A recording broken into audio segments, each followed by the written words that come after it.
Yeye ndiye alikuwa kiongozi wetu kwa ule muungano wa Azimio, na nakumbuka alikuja Trans Nzoia karibu mara 3 na akanishika mkono na akaambia wakazi wa Trans Nzoia wanipigie kura.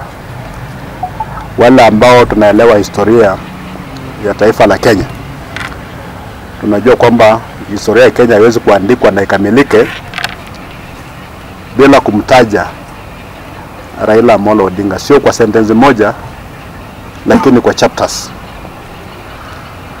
Wakati demokrasia ya Kenya ilikuwa imefinywa sana na wananchi wakawa hawana sauti ya kuongea, Raila ni kati wale viongozi ambao walijitokeza na kumpinga Rais Moi, ambaye for all intents and purposes alikuwa dictator. Maana watu wote ambao walikuwa wanajaribu kupinga maoni ya president walikuwa wanashikwa na wanakuwa detained. Raila alikuwa detained without trial, akakaa korokoroni, na alifanya hivyo si tu kwa sababu yake binafsi. Alifanya hivyo ili Kenya ipate demokrasia, wananchi wapate uhuru wa kujiongelesha.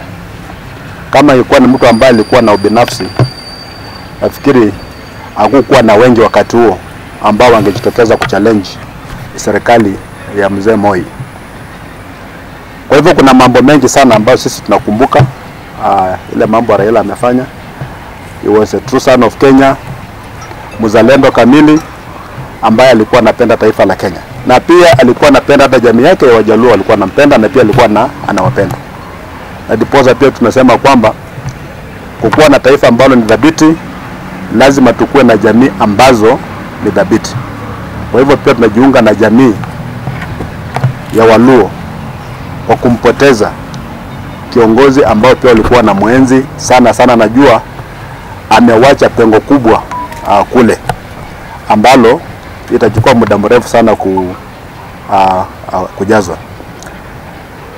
Wale watu ambao walijitolea kupigania taifa la Kenya, sisi wale ambao tuko kwa sasa, lazima tuhakikishe ya kwamba yale maono ambao walikuwa nayo hayafi. Maana kwa sasa bado tuko na ile danger ya kurudi kwa utawala dhalimu, utawala ambao ni wa kidikteta. Tusipokuwa na watu ambao wenye wako na ari na moyo kama ile Raila alikuwa nayo in the early 90s, basi kama taifa la Kenya tutarudi nyuma tena. So ile heshima kubwa ambayo Wakenya tunaweza kumpatia Raila Amolo Odinga ni kuhakikisha kwamba zile principles ambazo alikuwa amesimamia tunazitekeleza. Of course political reality wakati mwingine inakuwa tofauti kidogo. Kuna wale labda ambao watamkumbuka kwamba alikuwa anashirikiana na serikali. Hiyo ndio tu political reality. Lakini kuna mambo mengi sana ambayo Raila alifanyia taifa hili, ambayo alicontribute kwa ile Kenya ambayo tuko nayo kwa sasa. Na mimi naomba tu wa Kenya tukumbuke hayo. Yale mengine yote ile ambayo inaweza kuwa ilifanyika na labda kuna Wakenya ambao kubaliana nayo, let us forget that. Atukuja pamoja kama jamii moja ya taifa la Kenya, tumuomboleze mtu ambaye ni shujaa, tumpatie ile burial ambayo itakuwa befitting, isikuwe burial ya makelele, tumpatie ile heshima ambayo Raila mwenyewe anastahili.